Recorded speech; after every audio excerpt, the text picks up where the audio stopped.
Suppose that you are able to see the screen.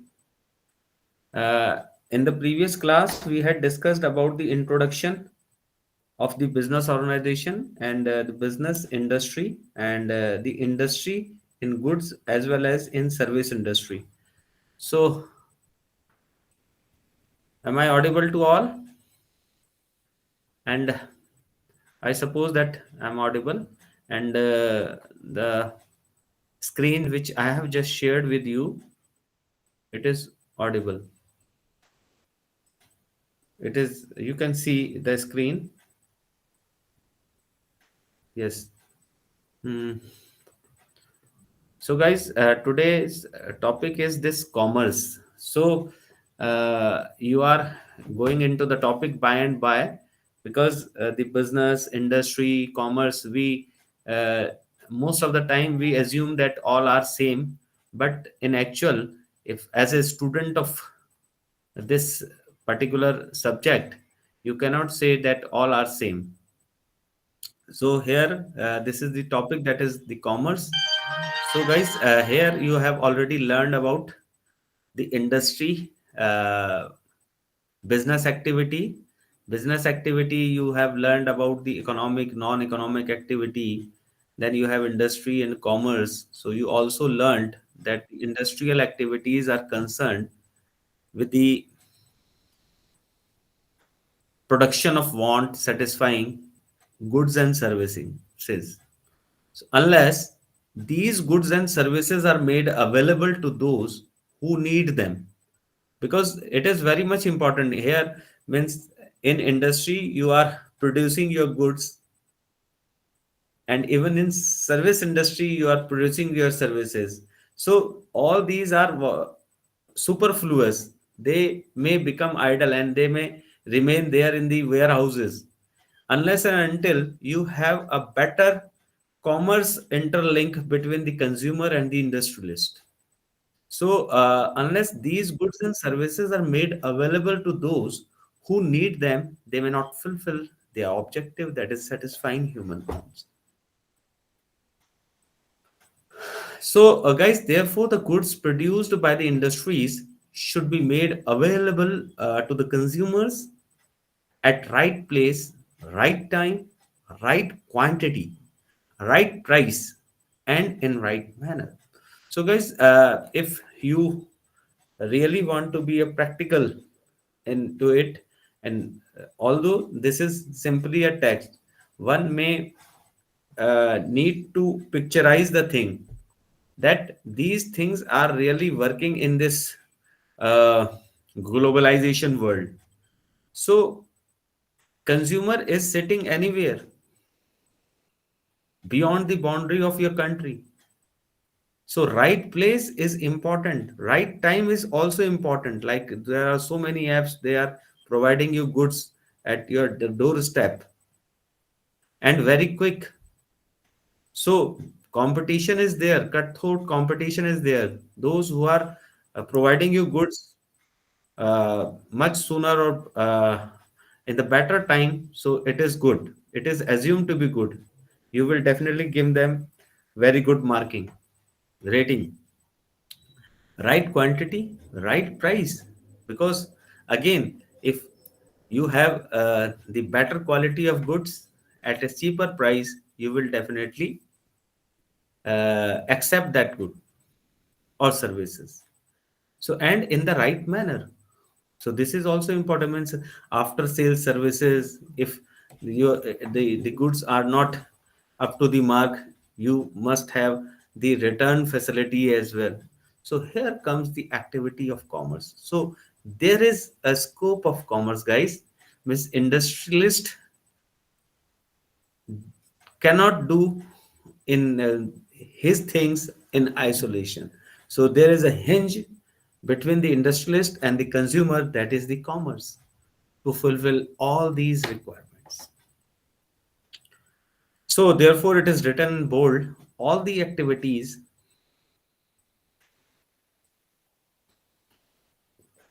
which establish link between the producers of goods and consumers of these goods and maintain a smooth and uninterrupted flow of goods between them come under commerce. So, guys, I think it is communicated to you.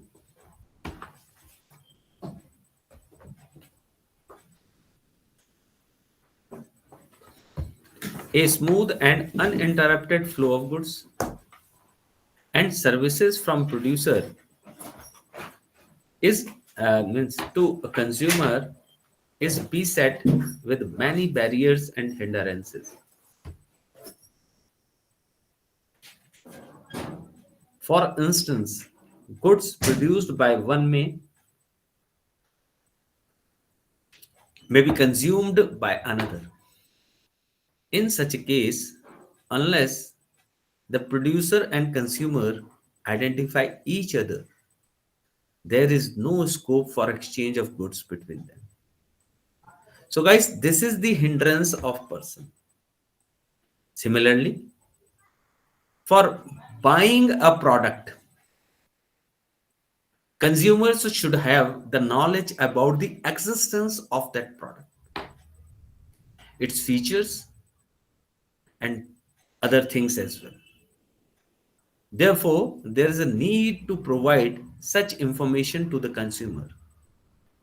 So, guys, this is the hindrance of knowledge. So, these hindrances should be solved uh, with the help of the commerce.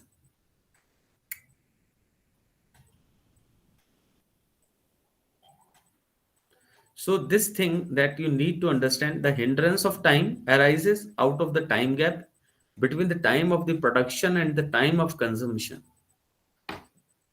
So, guys, in many cases, goods are produced at one place while they are consumed at another place. So, the goods should be carried from the place of production to the place of consumption.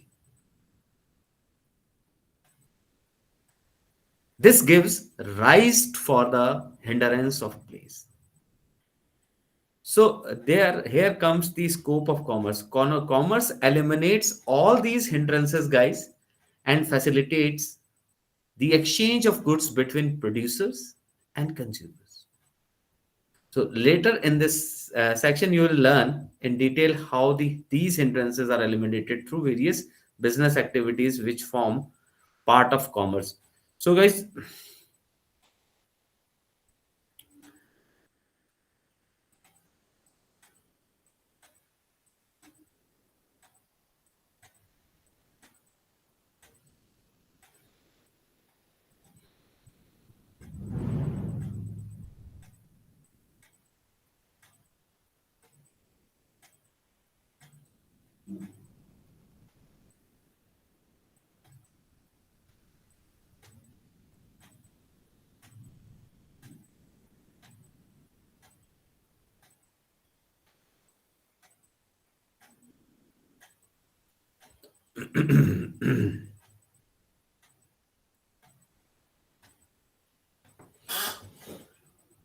so in very short or nutshell, commerce is mainly concerned with the purchase and sale of goods. So the spelling is wrong written over here, and also embraces all those functions which are essential for maintaining smooth and uninterrupted flow of goods and services between the buyers and sellers. Thus, guys, there are two main aspects of commerce. The first one says about the purchase and sale of goods, and the another one, the activity essential for the smooth and uninterrupted flow of goods. So, guys, this the first one is categorized under trade, and the second one aids to trade, means the activities which are going to help this the first activity. So first activity is the primary activity, and the second one is the secondary activity which is giving help to the first one. I suppose that both of the things are clear to you.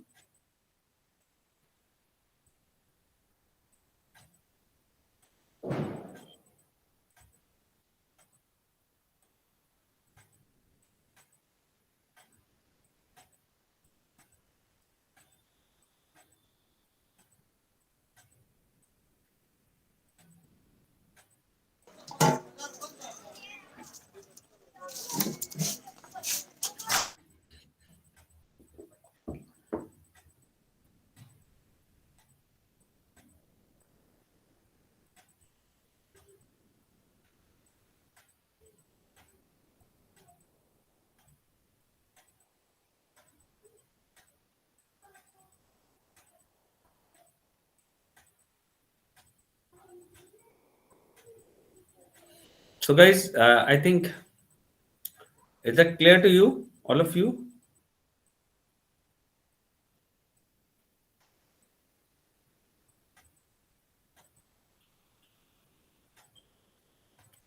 Now, here comes the section of trade. So, you have already learned that the human activity is engaged in buying and selling of goods, and services come under trade. So, therefore, guys, a trade includes sale, transfer, or exchanges of goods and services with the intention of earning profit. The objective of trade is to make goods available to those persons who need them and are willing to pay for them. Thus, guys, trade plays a major role in establishing contact between the producers and the consumers and eliminates the hindrance of person. So, a person who is engaged in trade. So, this is the important thing, guys. Uh, what you actually want to become now, you can start dreaming yourself where you actually want to place yourself if you are into a business. So a person who is engaged in trade is called trader,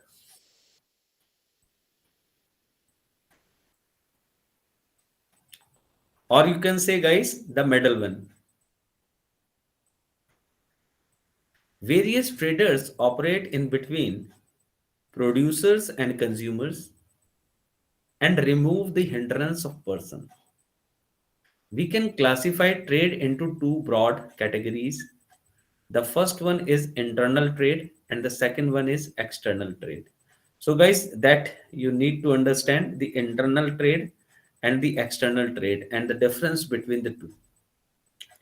So, if we talk about the internal trade, guys, when the trade takes place within the boundaries of a country, so it means it is a domestic trade. You can call it as internal trade. It means that both buying and selling should take place within the country. Means none of the activities should go from your own country, means within your own country. So that would be internal trade. Payment for the same is generally made in national currency. So this internal trade, guys, is also termed as inland trade or national trade or home trade or domestic trade. So these are the name that you must note down. The internal trade means while you are sitting and you are attending the class, you must have pen and paper as well so that you can note down the important points, because it is not just reading the text before you, it is beyond this, that the things which are coming out, you can prepare your notes by your own, so that you can develop your concept, develop your mind. So inland trade, national trade, home trade or domestic trade. So internal, the first name, and the second name is inland trade, and the third name is national trade, fourth name is home trade, and the fifth name is domestic trade. So, five names of a single thing. So, guys, on the basis of the scale of operation, we can classify internal trade into wholesale trade and retail trade. So, again, means we are classifying the internal trade. So, you can place yourself in the into the wholesale trade and or in the retail trade. It is up to you guys. So, if we talk about the wholesale trade, means as the name suggests, wholesale. Wholesale means bulk buying and selling. So, buying and selling in relatively larger quantities is called wholesale trade. A person who is involved in the wholesale trade is called wholesaler. So, this is the name of the person who is doing such kind of activity, that is wholesale trade. This person is called wholesaler. And guys, the second one is called the retail trade. So, what is it? Guys, this refers to buying and selling in a relatively smaller quantity.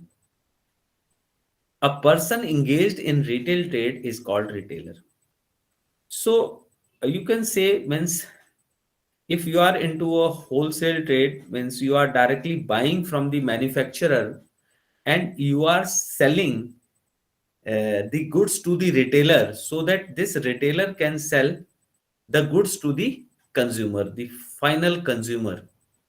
So, means you can say that this wholesaler is a hinge between this retailer and the manufacturer, because this wholesaler is buying the goods in the larger quantity. So, larger quantity you can assume yourself, because in larger quantity,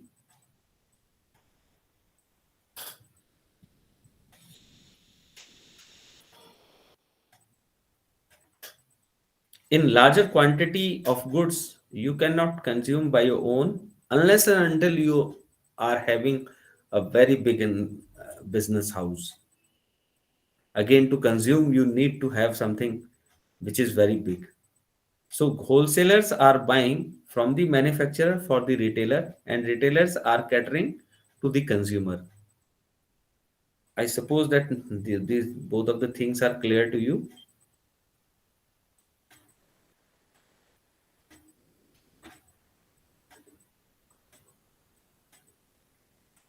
So this is the detail which is given over here. I am just leaving for you to understand, because in these lines I have made you understood. Now, guys, we can discuss about the external trade. So this is also called, guys, this foreign trade. Means in the other, mean, like we have talked about the internal trade. Now, if we are talking about the external trade, so as the name suggests, here the different countries are involved into it. Means you are buying uh, not within your own country, you are importing the things. So this is also called foreign trade or international trade. When a trade takes place across the boundaries of the country, you can also you can call such a trade as external trade. In other words, external trade refers to the trade between nations. This trade could be in the form of exchange of one common commodity for another, or for money. So, guys, we can classify foreign trade into three categories. The first one is import trade, second is export trade, and the third one is re-export trade. So let us discuss one by one, because all of the things have different features and different identity. So first of all, we can take up this import trade. When a country buys goods from another country. It is called import trade. For example, India bought machinery for the USC. This is an import trade, guys, for India because India is buying, so for India it is import. And on the other hand, this USA is selling, so therefore for USA it is export trade. So here comes the export trade. When a country sells goods to another country, it is called export trade. For example, India sells leather goods to USSR and tea to USA. For India, such selling goods shall be termed as export trade. Now, so the first one is import trade and the second one is export trade. So what about this re-export trade, guys? So this is also called interport trade. So another name of a re-export trade, guys, where the goods are imported from one country and the same are exported to another country.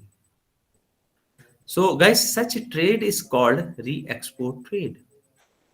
Re-export is done by those countries which have ports that are conventionally situated to serve as distributing point for neighboring countries. So this is also being developed in various countries. So you can also be the part of such re-export trade. When you are buying to sell to another country, means the consumers are not in your own country; they are residing somewhere else. So such countries import large quantities of goods and re-export the same to the neighboring countries.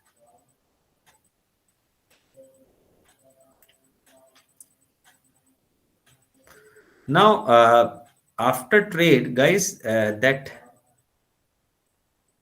thing that is important for you, this is aids to trade, the second part that we have just talked about. The aids to trade means trade is there, whether it is import, export, and whether it is internal or external, whether it is wholesale or retail.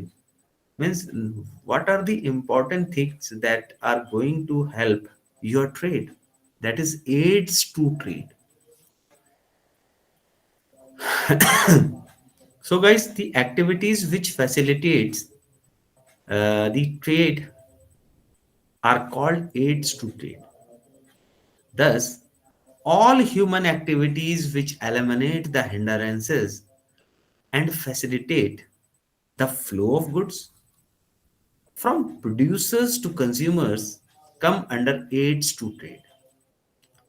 They are also called auxiliaries to trade. Auxiliary means you might have studied in the grammar portion auxiliary. Auxiliary means helping verb. So here also auxiliary to trade means which are helpful for the trade. The whole range of activities coming under aids to trade may be classified into five different categories. So, guys, these are the five different categories which are going to help your trade, which are going to aid to your trade. So, you can also, guys, see yourself into these kind of aids to trade. So, these are the transportation, the first one. The second is warehousing. The third one is insurance. And the fourth one is advertising. And the last is banking. So, guys, these are the helpful things which are going to help your trade or another's trade. Because if you are adding some value to another person, you'll get money out of it, you'll get remuneration out of it. So, let us discuss one by one in a nutshell because again, we have to explain so many things, but We are explaining to build up a kind of concept in your mind. So therefore you are attending the class, you are sitting far behind, and here uh, my motive is to develop a kind of brain which really motivate your brain to be the part of your business. So transportation, guys, the first one is generally all the goods are not consumed at the same place where they are produced. So that you will confess. Therefore, goods are to be moved from the place of production to the place where they are demanded. The activity which is concerned with such movement of goods is called transportation. So transporting means you are moving the goods from one place to another place, means from manufacturer's place to the consumer's place, from manufacturer's place to the wholesaler's place, or sometimes the raw material from the market to the manufacturer place. So transportation can go on the first side to another side and to another side to the first side. So it doesn't mean that the transportation is going from the manufacturer only. So manufacturer may demand so many things like the laborer, those who are moving from their residences to the manufacturer place. They require transportation. So if you are helping to produce the things, you can help through the transportation. So thus transportation eliminates the hindrance of place and creates place utility to goods. Transportation can be of three types. Land transportation. So under guys, land transportation, A category you have road, rail, and the second one is air transportation where you can include the aeroplane. And guys, the third category says about the water transportation where you have boat, ships, etc. Now the second help which you can do to your to the trade, that is warehousing. So warehousing means this place, warehousing means where you can keep your goods which is unsold and which is ready to sell. That is important thing that you need to know what is warehousing. Guys, goods may not be consumed immediately after production. That you always keep in your mind. While the manufacturer is producing the things, it is not. Uh, it is virtually possible to consume all the goods which is being produced by the manufacturer. So normally there will be time gap between production and consumption. So guys, this is the hindrance of time. Therefore, goods once produced should be prescribed, preserved properly till they are consumed, particularly perishable goods like milk, meat, vegetables, flowers, etc. should be preserved very carefully. So means warehousing are not same for all type of goods, that you always keep in your mind. Now you can picturize the things, what kind of warehousing is needed for different kind of goods. Otherwise they get spoiled and become useless. For this reason, warehousing is recognized as yet another aid to trade. Guys, warehousing refers to preservation of goods to make them available as and when needed by the consumers. Thus, warehousing eliminates the hindrance of time and provides time utility to goods.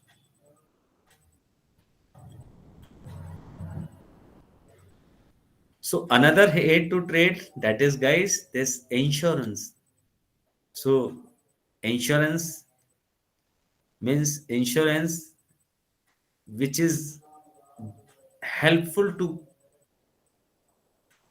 convert your uncertainty into certainty, because future is full of uncertainty, and with the help of a single or small amount of premium, you can secure your future. You can convert your uncertainty into certainty. So therefore insurance companies are there, and they are doing their business, and they are helpful there. They are helping, they are aiding, they are helping to the businessmen, to the trade. The goods may be,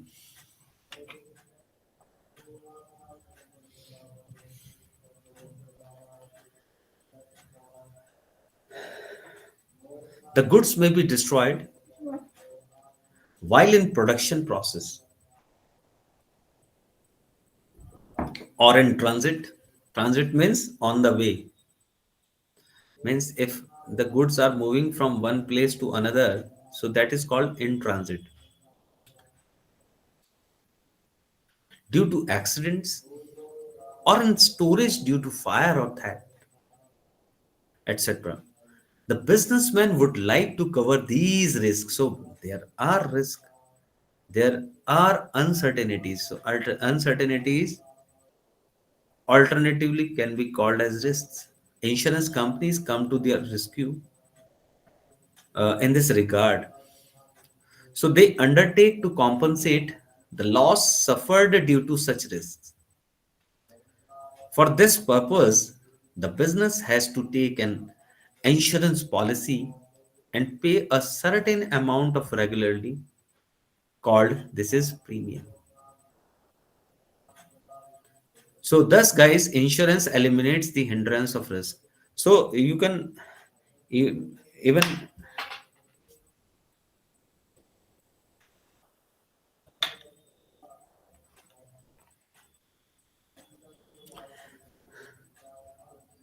even you can secure your business, your property, your goods through this insurance. So you are what all that what you are required to pay only premium, a small amount, by taking the insurance policy. And the fourth, that is aid to trade, that is advertising. Guys, there are a number of advertising agencies which are catering to the business to help them to sell their goods very well. You can see lot of advertisement even while you are running the online apps. There are advertisement, and through this advertisement, the businesses are getting their customers. So, guys, this advertising exchange of goods is possible only when the consumers have the knowledge about the existence of a product. This is the hindrance of knowledge. So, if you are lacking knowledge about a particular product which is into the market, but you do not know, and it may really helpful for you. So, how you will come to know that this is available? That is through advertisement. This hindrance is eliminated through the advertising. Through advertisement, producers communicate all information about their goods to the prospective consumers. So this is consumers. Spelling is wrong, and create in them a strong desire to buy a product, the product, particular product which is being sold, which is available in the market. So, guys, thus the advertising facilitates the flow of goods between producers and consumers by bringing the knowledge about the products to the consumers. Advertising is done through TV. So these are the methods or media, the channels through which you can do your advertising: radio, newspapers, magazine, hoardings, wall poster, even through mobile and There are so many apps which are available, YouTube.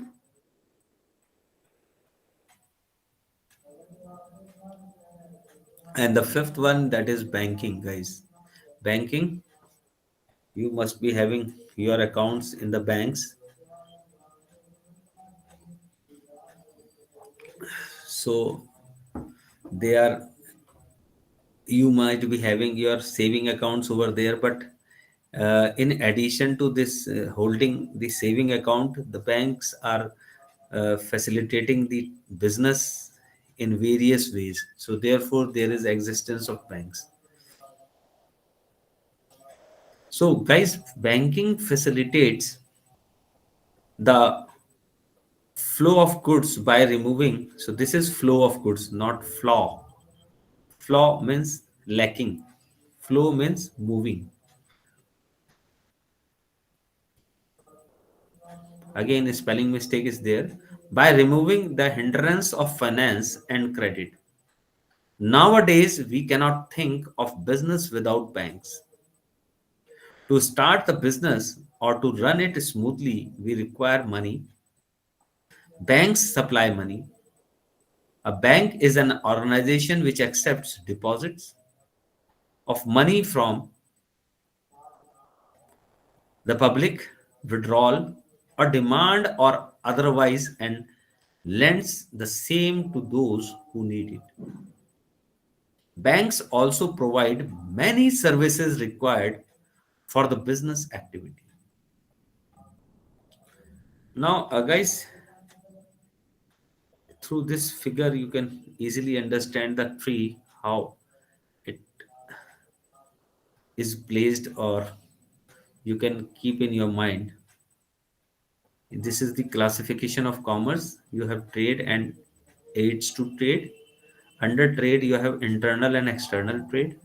Under internal trade, you have wholesale trade and retail trade. Under external trade, guys, you have export trade, import trade, re-export trade. And guys, this is aids to trade that we have gone through: the transportation, warehousing, banking, insurance, and advertising. I suppose the topic is clear to you. If you are having any doubt, you can raise or you can ask, unmute yourself and you can ask.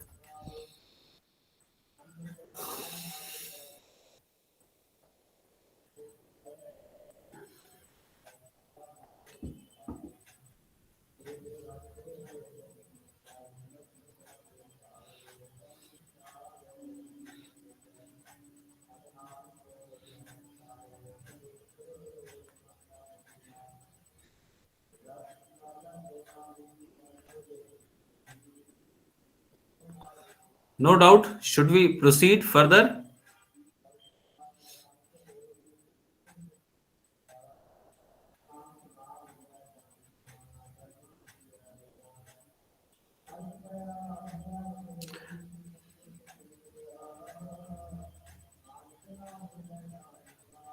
So, guys, should we move ahead?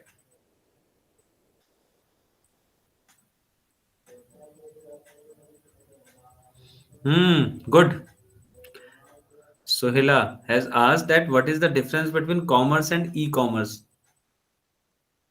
E-commerce, where there is the contribution of electronic media, this is called e-commerce, guys. That is e-commerce. Any other question?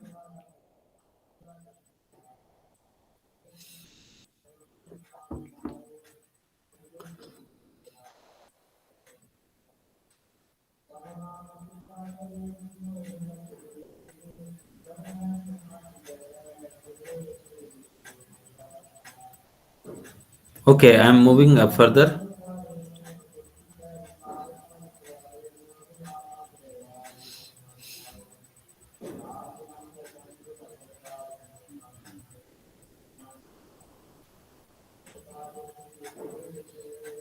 Here you are given some of the questions through which you can judge your knowledge. What is the difference between commerce and industry?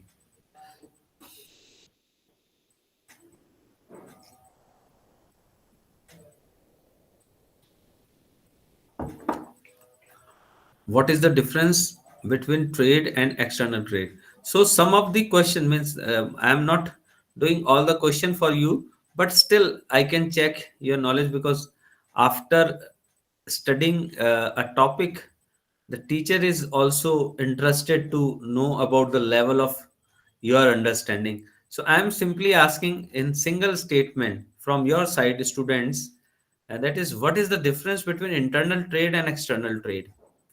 Anyone who can speak about what is the difference between internal trade and external trade? Unmute yourself and speak out. Anyone from your side? Because Uh, I just want to make it confirm. Yes, yes, please. Good evening, sir. Good evening. Well, the internal trade is we buy and sell goods in within our country, but external is an international trade where we Hmm. buy and sell the goods to other countries too. Very nice, very nice. Positively response. Good. You have responded very positively. Very nice.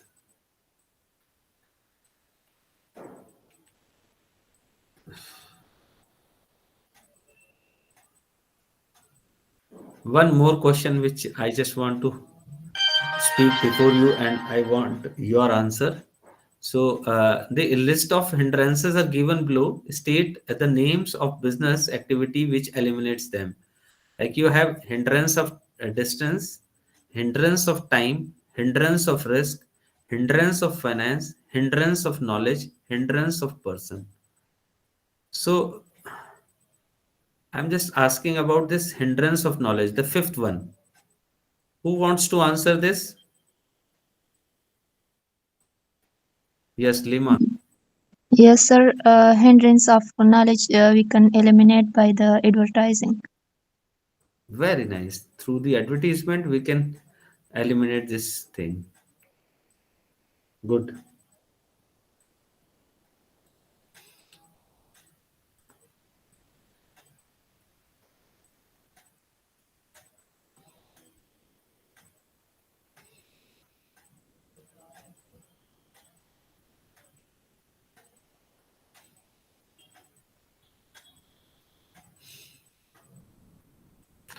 One more question from true and false. The last one I just want to speak before you, and I want answer from your side. That is, external trade is also called home trade.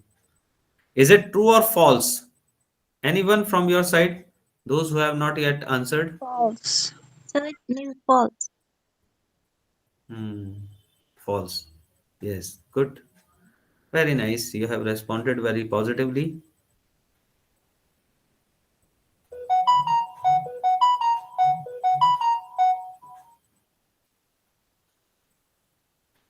Now let us move ahead, guys. After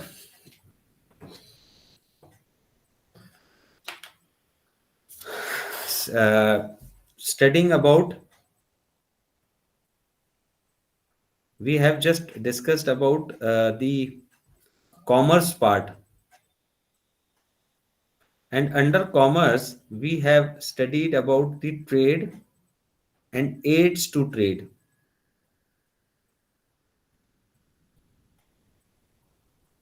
Then the activity, self assessment activity we have done. Then here we can start about the organization, because this word, it you must have heard this word many a times, that your parents are working in for a particular organization, they are getting salary, and they are in often a official rank, working rank. So they are so many organizations, even NGOs are there. So these organizations should also be clear to you, because every time we have so many confusion about this, what is organization, then again we have commerce, we have industry. So till now, I think, I suppose, all these things are clear to you, which we have discussed before you. Now we have this organization part. Just go through it, then we'll discuss. Uh, I'm just giving you a kind of opportunity. Just go through.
Yes, guys. If we talk about this organization, you have learned what is a business activity till now, and various types of business activities like industry, trade, transportation, banking, etc. Whatever business activity you may take up, it is up to you. You have to bring together various resources like capital, machinery, raw materials, labor, technicians, etc. Mere presence or availability of these resources is not enough. Such resources are to be put in action in a systematic way to achieve its objective. Guys, for example, take the case of textile production. First, you get some land and construct buildings, buy machinery and install them in the buildings, employ labor and technicians to work on the machinery, buy raw materials, cotton dyes, etc., and process the raw materials. So these are the activity which are being shown in front of you.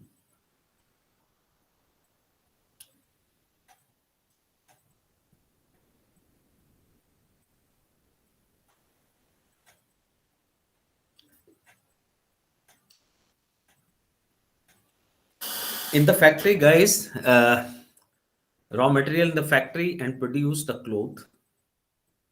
Once cloth is produced, it is to be sold to consumers through wholesale and retail dealers.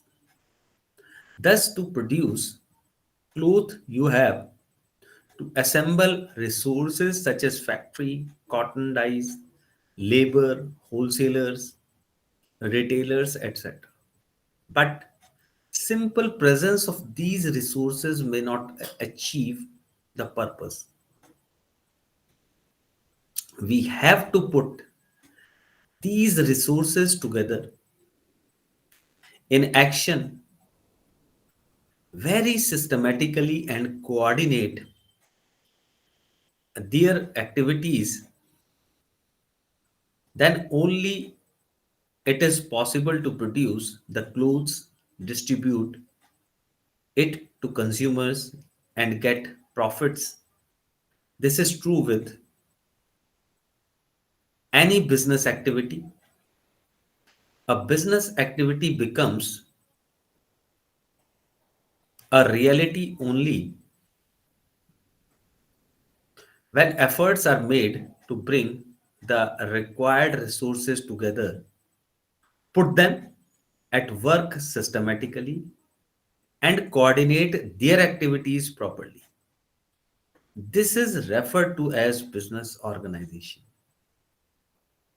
So, guys, that you need to understand, and here you are given the definition also. You just go through it because organization is really doing so many activities under the name of a particular means definitely if you are creating an organization you have to give it a name. So you are given different definitions, so these definitions should be gone through. You just go through these definition, then I'll make you understand these definitions.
So it means, in a nutshell, you can say, if before going through these definitions, I just want to make a kind of concept in your mind.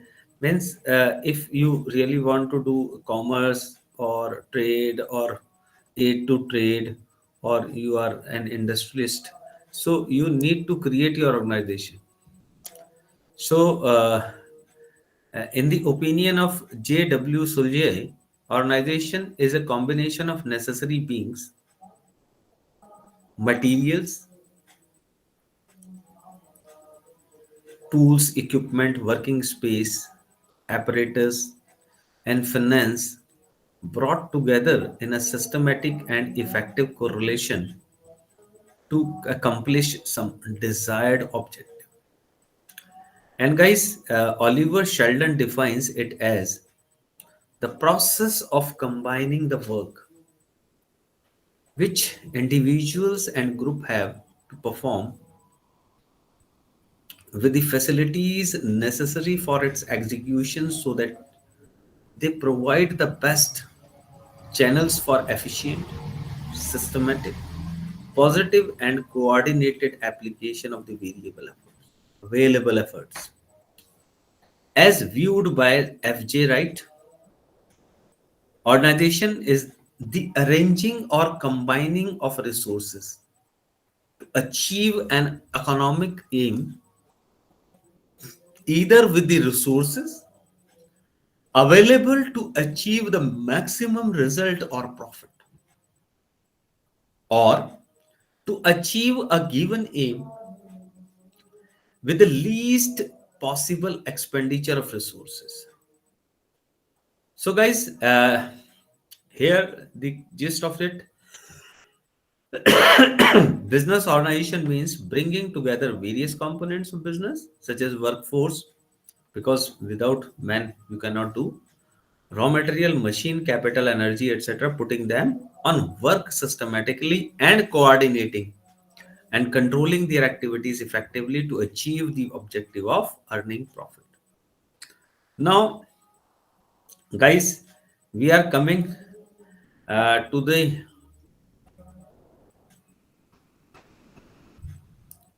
structure of the book or the subject by and by. So, forms of organization for which we had started these all these things. Business may be owned and managed by a single man or a group of persons forming a partnership firm, or as a joint stock company, or even as cooperative society. So these forms of business organization you should always keep in your mind while you are structuring your organization to do the business. Thus, on the basis of ownership and management, we can classify business organization into four groups. These are the groups, that is sole proprietorship, partnership firm, company, cooperative society. So, guys, the first two categories, that is sole proprietorship and partnership firms, this is firms, FIRMs, may be called as non-corporate form of organization, because we will discuss, then you'll come to know why we are writing this non-corporative forms of organization. The remaining two categories, company form and cooperative society, may be called as corporate form of organization. Why it is called? Because that will be clear to you. About these forms of organization you will study in detail in unit 2 and 3. So then we will discuss. Now, in the upcoming units we will be discussing about this. Then, guys, we have this entrepreneur, that is also important, and even we had discussed in the previous class, that is what is entrepreneur. Entrepreneur, in a nutshell, I am just telling you, entrepreneur is a person who dares to do the business or business activity. So you know that the business is carried out with the primary objective of earning profit, because um, he may also suffer loss, although it is done to earn profit, but loss may be there. You also know that setting up a business to achieve this objective requires bringing together various resources, coordinating them, and controlling all the activities. So these has to be done by somebody, again spelling mistake, somebody who may conceive the idea of doing a particular type of business, mobilize and resources, and bring the organization into existence. So, guys, such a person who does all these called an entrepreneur. So, an entrepreneur has to have entrepreneurial skills. Only then he can become.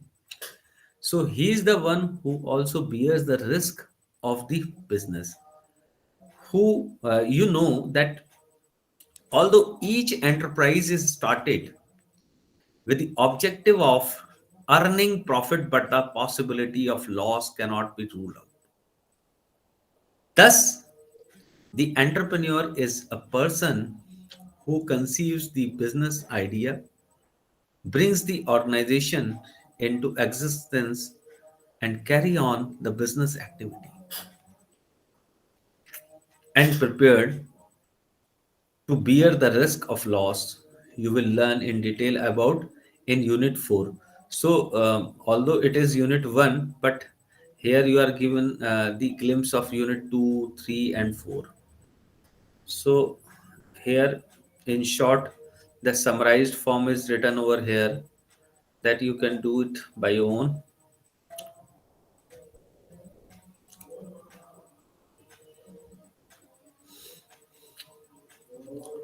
Main features of business activity,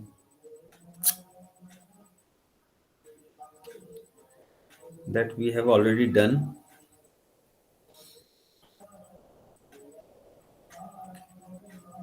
Human activities, we have already done.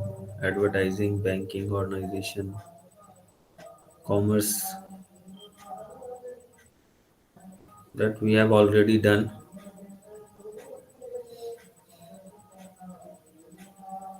So these are the books names that you can follow, because the content which we are studying, no doubt it is enough, but still you can have the look of these book also. So these are the answer which are given,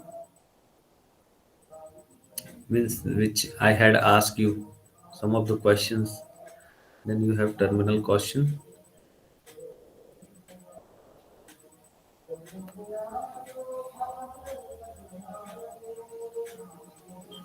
We still have time, we can switch to unit 2, because as I told you that we have limited time.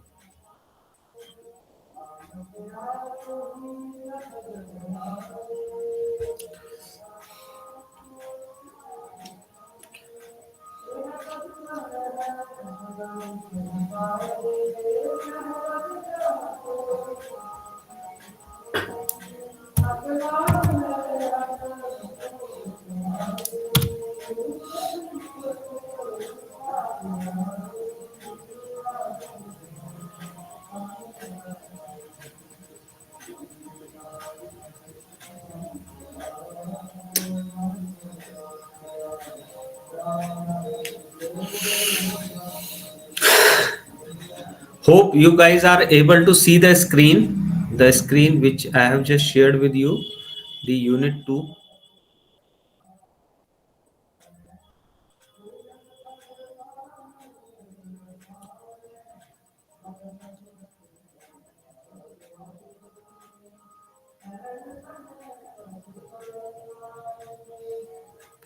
So guys, this is the name of the unit, that is forms of business organization 1. So this is the first part. So if it is a first part, there must be a second part as well. So these are the content that we are going to discuss about this, the objective of the course which we are going to study about this unit. So this, the objective of the unit, then will be given the introduction. Then in the this part we will be having the introduction of this sole trader organization, then the main feature of sole tradership. Then we will be having the understanding of merits and limitations of sole tradership. Then there are limitations of sole tradership, therefore the picture, the idea of partnership firms came into being. Then its main features we will be studying about. Then the classification of partners, partnership deed,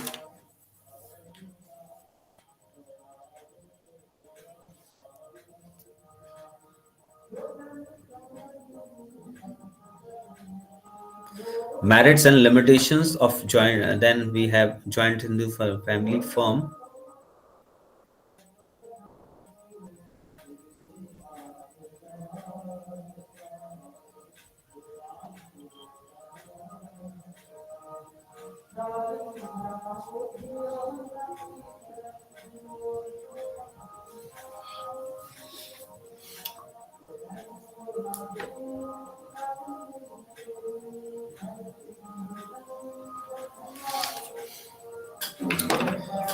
Then we are having this company form of organization, its main features, classification of companies, merits and limitations. Then, guys, we have this cooperative form of organization, its main feature, classification, cooperatives, then merits and limitations of it. Then the summary part is given.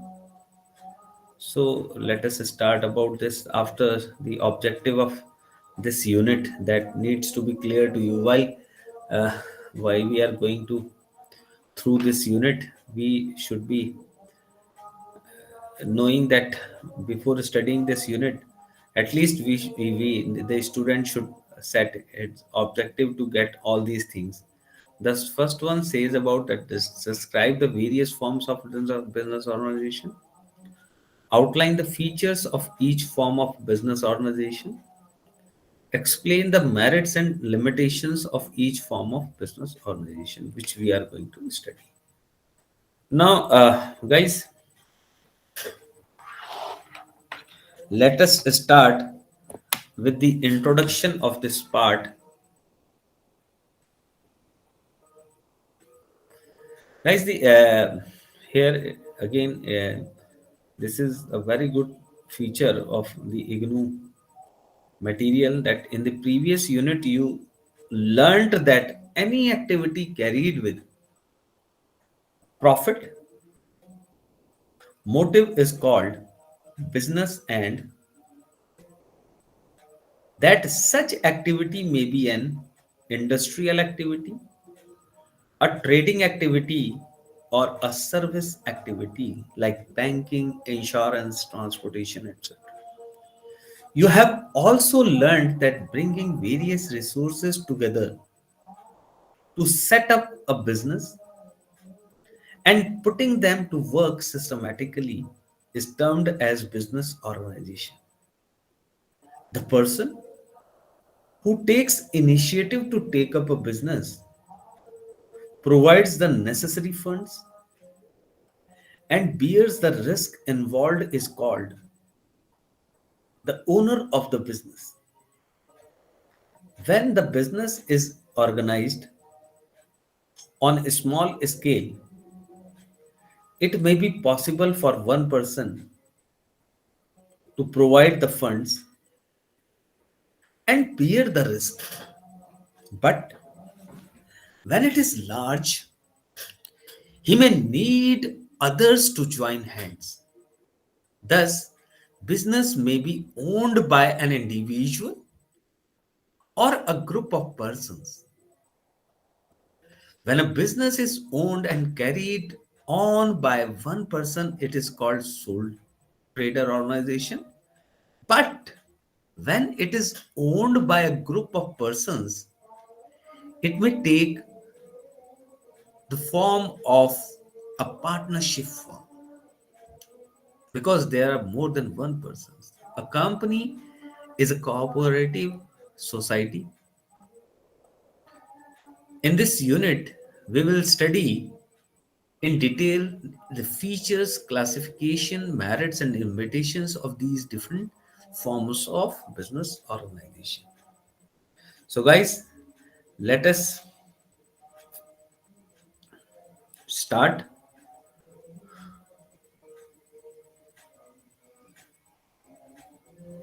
Very good classification pictorial diagram that you should always keep in your mind while we are going through the topic. Look at the figure 2.1. It shows various forms of business organization. So this is the figure which shows that various forms of business organization. So on the top, these are forms of business organization, non-cooperative forms of organizations. So under non-corporate forms of organization, we have sole trader and partnership that we have uh, gone through. Then we under corporate forms of organization, we have joint stock companies. So it is missing over here. It is joint stock companies, and this is cooperative organization. So guys, let us start with the sole trader organization.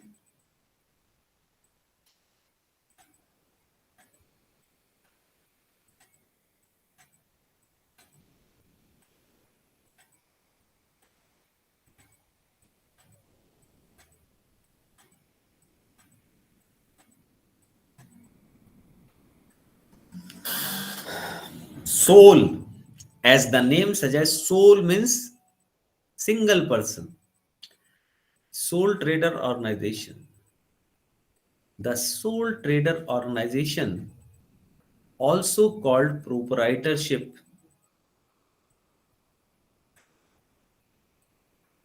is the oldest form of organization and the most common form of organization for a small business even today. It is the simplest and easiest to form. What is required is that an individual decides about the type of business to be started and arranges the necessary capital.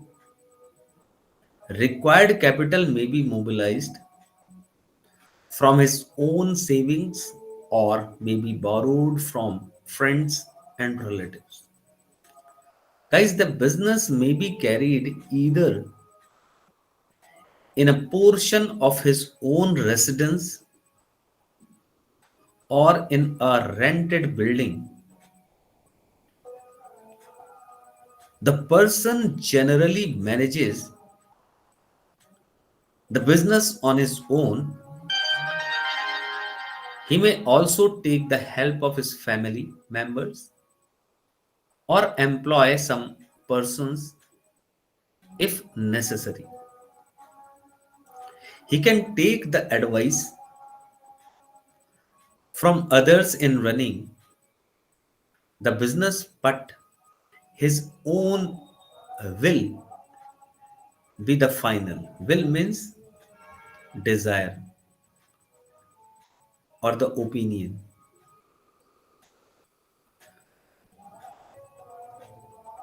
Thus, the sole trader enjoys full control over the affairs of the firm. He enjoys all the profits earned by the business. So, in case of loss, naturally he has to bear the full burnt of it. Thus, we can now define sole trader organization as one man's business in which an individual produces independently with his own capital, skill, and intelligence, and is entitled to receive all the profits and assumes all the risks of ownership. So here you are given a definition also. J.L. Hansen defines it as a type of business unit where one person is solely responsible for providing the capital for bearing the risk of the enterprise and for the management of the business. Guys, under this form of business organization, no distinction is made between the business concern and the proprietor. Likewise, the management rests with the same person.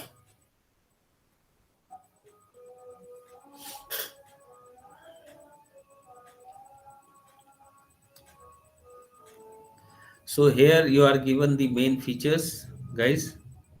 The main features of what? The sole proprietorship, sole tradership. So, guys, based on the above discussion, we can list the main features of sole trader organization as follows. The first one is one man ownership. Guys, the ownership lies with one person only. There are no associates or partners. He invests his own money or borrows from the friends and relatives,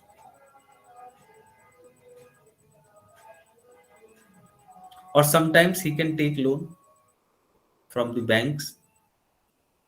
Second feature is that is no separation of ownership and management. Guys, the owner himself manages the business. Therefore, the separation of ownership and management, which is quite common in big business, is not present in this form of organization. Since the proprietor himself manages the business, he exercises a high degree of supervision and control in the working of his business. The third feature says about that no separate entity. Guys, the business does not have an entity separate from the owner.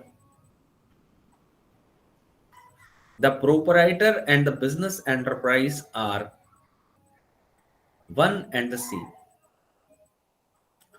All profits to proprietor. This is the fourth feature. Since there are no partners, all the profits are enjoyed by the sole proprietor. Then, guys, the fifth feature says about individual risk. All losses in the business are borne by the proprietor himself. Then, sixth says about that unlimited liabilities that there. The proprietor has an unlimited liability. This means that in in case of loss, this is case. In case of loss, even the personal property of the owner can be utilized for clearing the business organizations and its debt. Obligation and its debt. Obligation means liability. Then, guys, we have this seventh, that is the less legal formalities. To set up sole proprietorship, no legal formalities are required. So, therefore, there are more sole proprietorships are there, business are there.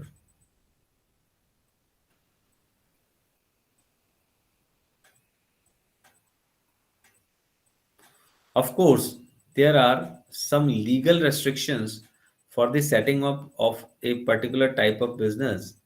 For example, an individual cannot start a bank or an insurance company, but one can start a fruit stall or a cycle shop without much legal formalities. However, in some cases, a license may be required. For example, to start a restaurant, you need license from municipal corporation. Now, guys, after features of sole proprietorship, we can go through the merits and limitations of sole proprietorship. So, guys, you have learned about the main features of sole trade business. In view of these features, this form of organization has the following merits and limitations. So if we go through the merits, easy formation is there, as we have discussed. There are no legal formalities to be observed while starting this form of organization. Therefore, its formation is very easy and simple. The expenditure involved in the process of formation is also negligible.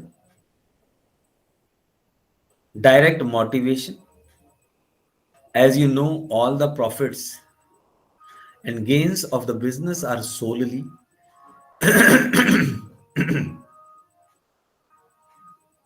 excuse me, and exclusively pocketed by the sole proprietorship person.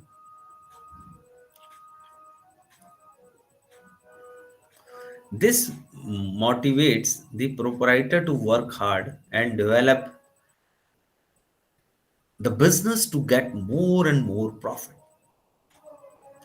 His involvement in the business is therefore complete and free.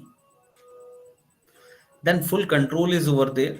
The proprietor is the monarch of the business. He owns, he manages the whole business and takes all decisions himself. In other words, proprietor exercises full control over the functioning and working of the business. So in nutshell, we have then, if we just go through, this is quick decision. So definitely in sole proprietorship, you can have quick decision. Then flexibility in operations, secrecy can be maintained, then personal touch. Dissolution is also easy because formation is easy, and dissolution means if you want to close up your business, close down your business, it is also easy. So guys, at the same time, you have some of the limitations of sole tradership, like limited resources, because you are the only person to put in your money, so who is going to believe on you? So therefore limited resources are there, limited capital, limited persons, limited material, limited space. There are so many things. Limited managerial capability, no suitable, not suitable for large scale operations. Then unlimited liabilities, there less stability, no neck and control, check and control. So no check and control, because you are the only person. If you go somewhere else, so who else can look after your business? Less scope for economic of scale, because it is not a large business. So large business can have this economies of scale.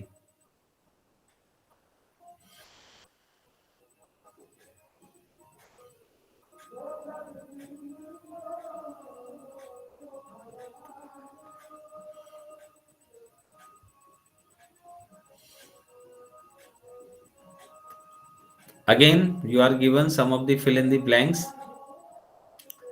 Guys, let us participate.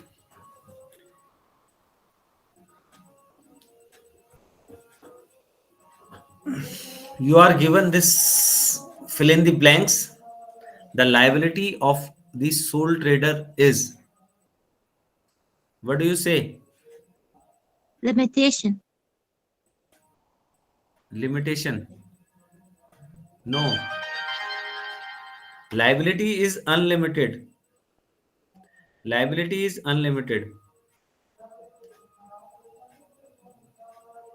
The whole profit of the sole trader organization is pocketed by the Owner. owner. Very nice, very nice.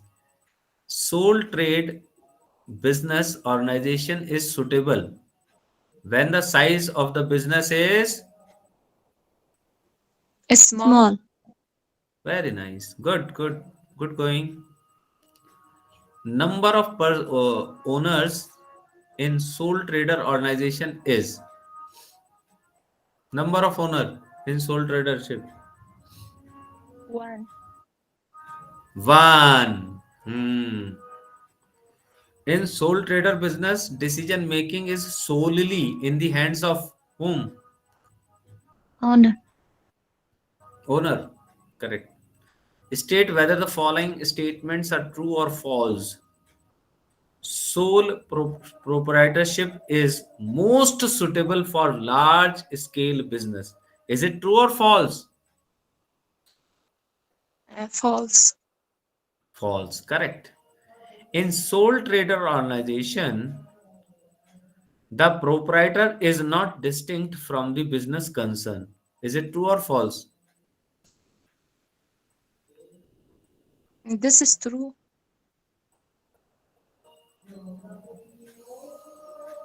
Correct. It is true. Capital raising capacity of a sole proprietorship is unlimited. Is it true or false? It's false. Yes. Only one is participating, not others. In case of loss, the sole trader has to clear business obligations from his personal property. Is it true or false?